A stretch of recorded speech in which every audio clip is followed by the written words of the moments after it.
Olá meninas e meninos, eu hoje venho para mais um vídeo e eu espero que vocês adorem esta qualidade. Pois é, como muitos de vocês já sabem, como muitos de vocês já sabem, eu comprei a Canon e então este é o meu primeiro vídeo que eu estou a fazer com ela. Eu já tenho há perto de 15 dias, ou há mais de 15 dias, só que eu estive em teste, então eu não pude mesmo gravar vídeos. Houve uma vez em que eu tentei gravar um vídeo, só que aquilo ficou uma verdadeira bosta e eu não queria meter algo assim, que eu não gostasse, nananana. Portanto, desta vez eu venho com um look super forte, como vocês estão a ver. Eu dei duas escolhas de batom, este assim mais escuro e o Cersei da NYX, o Nude. Mas eu prefiro ver assim mais escuro, já que estamos numa de arriscar com tons fortes, porque não, não é?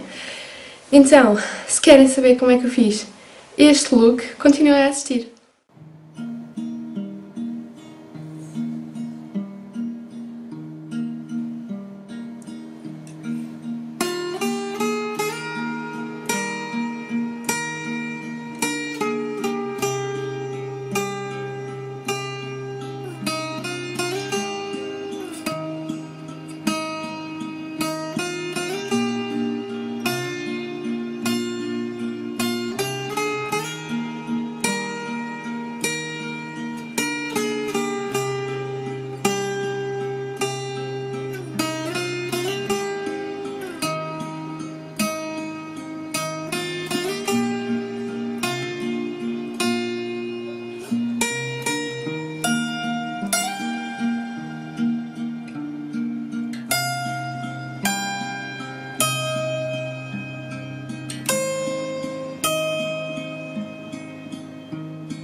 Então é tudo, meninas. Espero que vocês tenham gostado.